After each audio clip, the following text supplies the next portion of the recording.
नमस्कार साथियों, स्वागत है आप सभी का आपके अपने चैनल एमजेटी एजुकेशन में। साथियों, आज हम लोग बात करेंगे नेपाल के बारे में। जैसा कि आप लोग देख रहे हैं, इस समय कई देशों की स्थितियां काफ़ी खराब होती चली जा रही हैं। यानी जिस राह पर श्रीलंका चल रहा था, क्या उसी राह पर अब नेपाल भी आ गया है। यानी जिस तरीके से श्रीलंका की विदेशी मुद्रा भंडार में काफ़ी कमी देखने को मिली है, उसी तरीके से नेपाल में भी विदेशी मुद्रा भंडार की कमी देखने को मिल रही है। क्या श्रीलंका जैसे हालात नेपाल में भी देखने को मिलेंगे?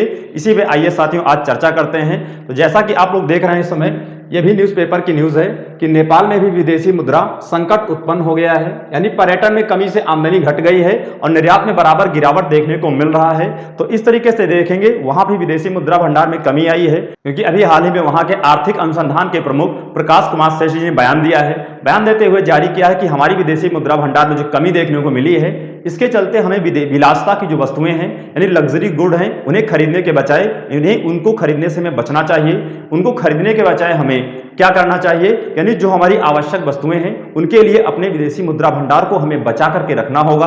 क्योंकि विदेशी मुद्रा भंडार से जो आवश्यक वस्तुएं हैं, मेडिसिन है, दवा वगैरह, उनको हम परचेज करेंगे। जबकि वहां के केंद्रीय बैंक के प्रवक्ता ने इस बात को एक सिरे से खारिज करते हुए कहा है कि यहाँ पर बिल्कुल श्रीलंका जैसी स्थिति नहीं होने वाली है, लेकिन नेपाल अपने सुरक्षित हाथों में बिल्कुल बरकरार है। यानी नेपाल में बिल्कुल विदेशी मुद्रा भंडार की कमी नहीं है, लेकिन उनके कहने से कुछ नहीं होगा। यानी आपने तो बयान दे दिया, लेकिन आइए नजर डालते हैं वहां के तथ्यों पर कि तथ्य क्या कह रहे हैं। अभी आप देखेंगे कि जीडीपी, यानी कि जो वहां का सकल घरेलू उत्पाद होता है नेपाल का, कुल जीडीपी का 33% जो वहां के विदेशी काम करने बाहर जाते हैं, वो वहां से पैसा भेजते हैं। तो 33% वहां के विदेशी लोगों के द्वारा जो फॉरेक्स रिजर्व यानी कि विदेशी मुद्रा भंडार आता है, उसमें भी करीब 17% की गिरावट देखने को मिली है। क्योंकि जहां विदेशी मुद्रा भंडार पिछले वर्ष देखने को मिला था काफ़ी 1175 करोड़ डॉलर था, वहीं इस वर्ष यानी अभी हाल ही में मार्च में देखा गया है कि वहां घट करके 975 करोड़ डॉलर बचा हुआ है। यानी एक 17% की भारी गिरावट देखने को मिल रही है।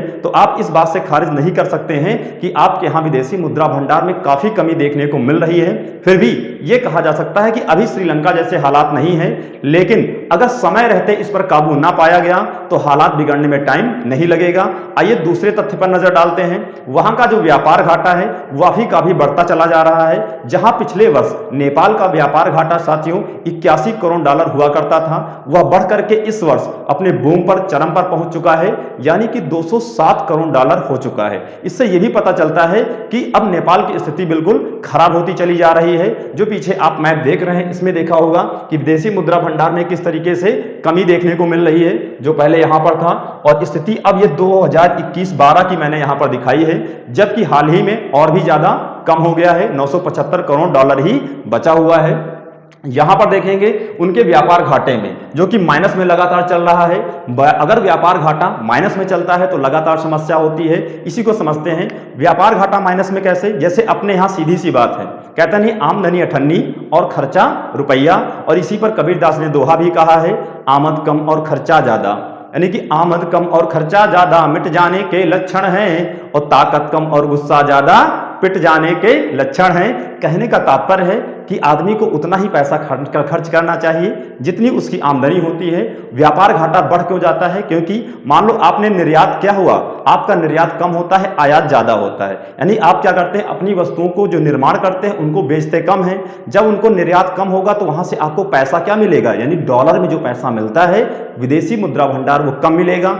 लेकिन आपका आयात बढ़ जाएगा, खरीदारी ज्यादा हो जाती है, तो खरीदारी होगी तो भी आप डॉलर में करेंगे। यानी जो वहां से डॉलर आया था, मान लो 100 करोड़ डॉलर, और आपने 200 करोड़ डॉलर की खरीदारी कर डाली, तो आपका व्यापार घाटा माइनस में चला जाता है या बढ़ जाता है। इसी तरीके से देखते हैं आप, लगातार आपके पास फॉरेन रिजर्व यानी कि विदेशी मुद्रा भंडार की कमी होती चली जाती है। और विदेशी मुद्रा भंडार की कमी होना यानी जो आपको वस्तुएं, नेसेसरी आवश्यक वस्तुएं आयात करना है, उनको आप आयात नहीं कर सकते हैं। जैसे श्रीलंका में देखा कि वहां पे बिल्कुल तेल वहां पैदा नहीं होता है, आयात करना है तो आपको डॉलर भैया पैसा देना होगा। विदेशी मुद्रा भंडार में ही आयात करेंगे तो उसके लिए उसके पास पैसा खत्म हो गया था। यही हालत यहां पर नेपाल में भी देखने को मिल रही है।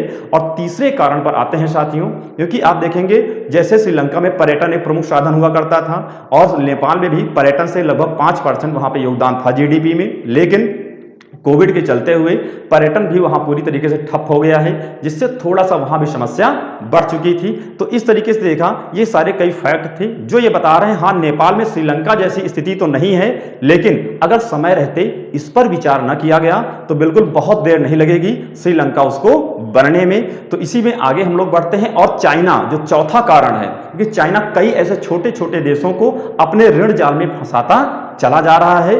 और चाइना की यह नीति कैसे वो ऋण जाल में फंसाता है, इसको आइए थोड़ा सा हम एक ब्रीफ जानकारी आपको देते हैं और समझने का प्रयास करते हैं। इधर हमने मान लिया ये अपना भाई चाइना हो गया। अब चाइना ने लोन दिया किसको? नेपाल को। अब नेपाल को जब लोन देगा तो लोन हमने मान लिया कितने का दिया? $1 बिलियन। अब ये $1 बिलियन का साथियों यहाँ पे क्या दे रहा है? लोन दे रहा है। और किसको दे रहा है? नेपाल को। अब नेपाल को लोन दिया, लेकिन नेपाल पे टर्म एंड कंडीशन लगाएगा, शर्तें लगाता है। इसने कहा आपको हम लोन देंगे क्योंकि आप छोटे देश हैं, आपकी रेटिंग वगैरह क्या है विश्व में कम है, आपको बड़े बड़े इंस्टीट्यूशन वर्ल्ड बैंक, IMF और एशियन डेवलप बैंक जैसे आपको ऋण देना नहीं चाहते हैं, लेकिन आप परेशान मत होइए, हम आपको ऋण देना चाहते हैं। तो चाइना ने इनको ऋण दिया और इनसे कहता है कि आप क्या करेंगे, इनकी प्रॉपर्टी पहले गिरवी रखवाता है, यानी इनकी जो प्रॉपर्टी होगी उस प्रॉपर्टी को गिरवी रखवाएगा और साथ ही साथ कहेगा कि आप हमें टाइम पर क्या देंगे, हमें इस जो लोन का EMI चुकाएंगे ब्याज सहित। और तीसरा काम क्या करता है, कैसे फंसाता है, इनसे कहता है भाई साहब चलो हमें किसी तीसरे देश में चलते हैं। यानी चाइना ने किससे? नेपाल से कहा भाई साहब आइए किसी दूसरे देश में चलते हैं, और जिसका नाम मान लो हमने क्या ले लिया? थाईलैंड। थाईलैंड में गया और थाईलैंड में जो चाइनीज बैंक है वहां पे क्या होंगी? चाइना की बैंकें होंगी।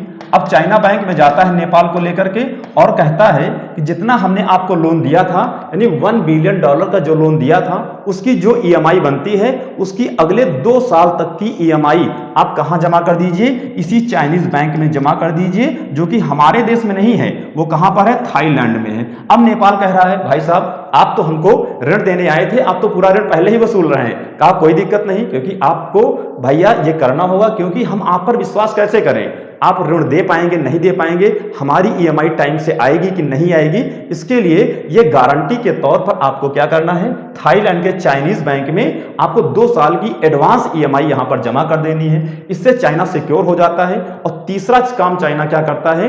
इनसे कहता है नेपाल से कि आपके यहां जो इंफ्रास्ट्रक्चर का कार्य होगा उसमें हमारी चाइनीज कंपनी ही इन्वेस्टमेंट करेंगी, यानी सर्विस देने का काम करती है। अब चाइनीज कंपनी जब नेपाल में जाएंगी सड़क वगैरह बनाने का काम करेंगी। अब यहां सड़क बनाती है तो सड़क बनाने में जो सर्विस दिया चाइनीज कंपनीज ने दिया, तो नेपाल का जो विदेशी मुद्रा भंडार होगा, भैया जो सर्विस चार्ज लेंगे, पैसा लेंगे, वो नेपाली रुपया में नहीं, वो डॉलर में लेन देन होगा। अब डॉलर में लेन देन होने के बाद पैसा कहां पहुंच गया? चाइना। यानी चाइना ने पूरी तरीके से एक ऋण जाल में कैसे फंसाया? पहले तो ऋण दिया, फिर इनसे बराबर ब्याज भी ले रहे हैं, मजा भी आ रही है, यानी आपको एक पैसा दिया, पैसे के बदले में ब्याज भी मिल रहा है, प्रॉपर्टी भी आपने गिरवी रखी है और एडवांस में 2 साल की EMI आपके पास जमा ही है। और तीसरा काम कि वहां पर जो इंफ्रास्ट्रक्चर होगा, जितने भी वहां पे कार्य होंगे, वहां पे चाइनीज कंपनी ही काम करेंगी, यानी चाइना के लोगों को भी वहां पे रोजगार भी मिल रहा है और चाइना को वहां से विदेशी मुद्रा भंडार भी कायदे से मिल रहा है। यानी चाइना यहां का जितना विदेशी मुद्रा भंडार खींच करके अपने यहां ले जाता है। और चाइना ने एक देश 2 देश के साथ नहीं किया है, करीब बहुत सारे देशों के साथ ऐसा कर रहा है। छोटे छोटे विश्व के देश हैं जिनको कोई लोन नहीं देता है, चाइना उनको ऑफर देता है और अपने ऋण जाल में फंसाता है और फिर उनके तरीके से उसको ट्रीटमेंट करता है। जैसा आपने श्रीलंका में देखा, वहां के हम्बनटोटा बंदरगाह को चाइना ने 100 साल के लिए गिरवी पर रख लिया है, यानी अगले 100 सालों तक अपने हिसाब से उस बंदरगाह का यूज करेगा, जो कि कभी श्रीलंका का हुआ करता था। इस तरीके से नेपाल को भी अब समझ जाना चाहिए, आपका जो बड़ा भाई भारत है यही आपका असली हितैषी है, क्योंकि चाइना जैसे देश क्या है, अपने मतलब के लिए आते हैं और मतलब निकलते ही ये आपसे टाटा बाय बाय करते हैं। और आज भारत को चाहिए इस आपदा को अवसर में बदलना चाहिए और श्रीलंका और नेपाल जैसे छोटे देशों की मदद करके और उनको बताना चाहिए कि हम ही आपके अच्छे हितैषी हैं, क्योंकि हम आपके बारे में हमेशा अच्छा सोचते हैं। तो इस तरीके से ये चाइना अपने ऋण जाल में फंसाता है, जो मैंने आपको बताया। आइए समझते हैं जो नेपाल से जुड़ी कुछ खबरें हैं। नेपाल कब यहाँ पर अस्तित्व में आता है? तो 1768 ईस्वी में राजा पृथ्वी नारायण शाह ने नेपाल की एकता की मुहिम शुरू की थी और यहीं से आधुनिक नेपाल का जन्म होता है। यानी कब? 1768 ईस्वी में। फिर यहाँ पे आगे देखेंगे 1815 में ब्रिटिश ईस्ट इंडिया कंपनी और नेपाल के 5वें राजा विक्रम शाह के बीच लड़ाई होती है, लेकिन यह लड़ाई सुगौली की एक संधि होती है, उसी के साथ समाप्त हो जाती है 1815 में। उसके बाद देखेंगे वहां के किंग जो राजा हैं, क्योंकि राजा वाली प्रणाली थी वहां पे, राजतंत्र था, बीपी कोइराला को नेपाल का पहला पीएम 1959 में बनाया गया। उसके बाद पहले निर्वाचित पीएम कौन बने? तो कृष्ण प्रसाद भट्टाराई 1990 में बने थे और 1999 में कांग्रेस से श्री कृष्ण भट्टाराई पीएम बने। और उसके बाद देखेंगे आप 1846 में जंग बहादुर राणा ताकतवर सैन्य कमांडर थे। 1857 की जो क्रांति हुई थी उस क्रांति में इन्होंने किसका साथ दिया था? अंग्रेजों का साथ दिया था।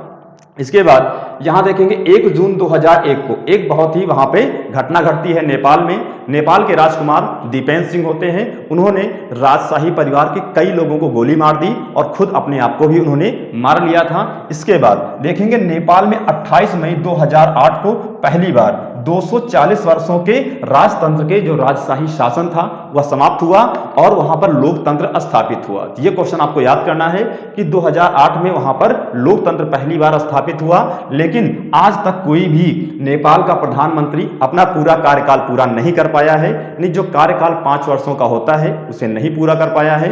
इस तरीके से नेपाल के बारे में पूरी ब्रीफ इंफॉर्मेशन आपके सामने साथियों हमने रखी है। अगर साथियों आप लोगों को ये इंफॉर्मेशन अच्छी लगी है तो प्लीज इसे लाइक और शेयर करिएगा। चलिए साथियों आते हैं एमजेटी एजुकेशन के ऐप के बारे में जान लें। अगर आप लोग इसे परचेज करना चाहते हैं तो MJT current affair and GK का एप्लीकेशन है। इसे जैसे ही आप क्या करेंगे इंस्टॉल कर लेंगे तो उसके बाद ओपन करेंगे। ओपन करने के बाद इस तरीके से ऐप खुल करके आपके सामने आता है। यहाँ बहुत सारे वीडियो कोर्स है, मॉक टेस्ट है, फ्री वीडियो है, फ्री पीडीएफ है, फ्री बेस्ट ई बुक है, फ्री क्विजेज हैं, बहुत सारे स्टडी मटेरियल्स हैं जो आपको देखने को मिलेंगे। इसके बाद आगे आप देखेंगे कि यहाँ पर NTPC CBT GS special batch होगा, सामान्य ज्ञान सफलता तक बैच है, उत्तर प्रदेश लेखपाल के लिए भी, और उत्तर प्रदेश खाकी बैच, ग्रामीण परिवेश, सामान्य हिंदी, अर्थव्यवस्था, राज्य व्यवस्था, बहुत सारे बैच हैं। बहुत अच्छे तरीके से, शानदार तरीके से पढ़ाए गए हैं जो आपके लिए बहुत ही कारगर होने वाले हैं। तो ये सब चीजें आप लोग परचेज कर सकते हैं। तो इस तरीके से आपके सामने ये इंफॉर्मेशन रखी। चलिए साथियों आज फिलहाल इतना ही, आगे फिर मुलाकात होगी। Okay, thank you so much. जय हिंद, जय भारत।